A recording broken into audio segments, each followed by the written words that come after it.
Komisi Yudisial. Sidang hari ini tampak agak berbeda. Karena hadir sebelum sidang, Komisioner Komisi Yudisial Dr. Djoko Sasmito, SH, MH bersama tim khusus. Kesempatan itu kita pakai untuk diskusi dan menyampaikan harapan agar persidangan bisa bersifat fair dan betul-betul sesuai kaidah hukum acara yang berlaku.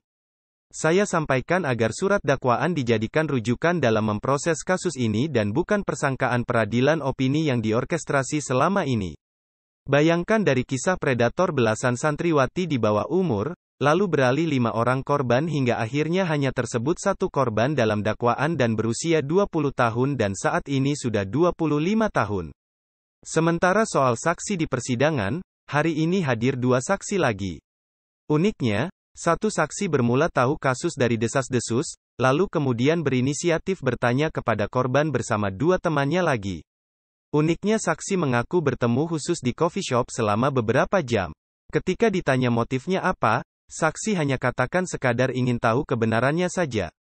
Tidak ada tujuan lain. Sementara saksi satunya mengakui kalau tidak tahu peristiwa yang diceritakan korban tersebut.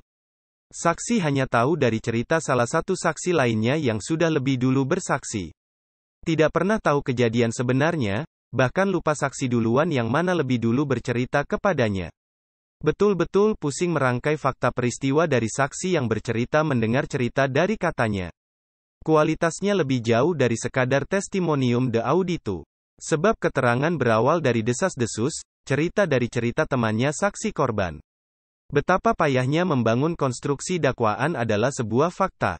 Kami pun menyampaikan di sidang agar JPU bisa fokus dulu, hadirkan saksi yang disebutkan dalam dakwaan khususnya nama-nama yang terkait ceritanya.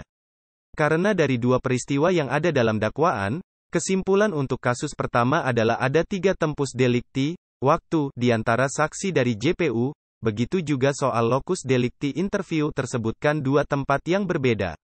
Sementara untuk peristiwa yang kedua, belum ada kesesuaian cerita saksi korban dengan nama yang disebutkan ketemu saat terima chat ancaman, yang membonceng sepeda motor hingga yang menyuruh menyiapkan minuman kopi dan lainnya.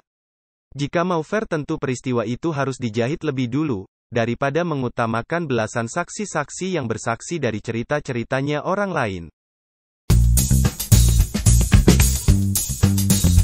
Di kafe bersama korban, sampai saya cerita, oh ini korban ini pemalu apa trauma atau bagaimana dengan nasibnya menghadapi itu, kok banyak sekali ketemu orang bercerita gitu loh. Kan aneh kan, biasanya kalau orang mengalami musibah perkosaan kan trauma, dia nggak mau datang ketemu di kafe lagi, dijemput di pasar, ketemu di kafe bercerita panjang lebar berjam-jam, kok kayaknya ya, ini logika kita jadi nggak, makanya saya kejar, akhirnya dia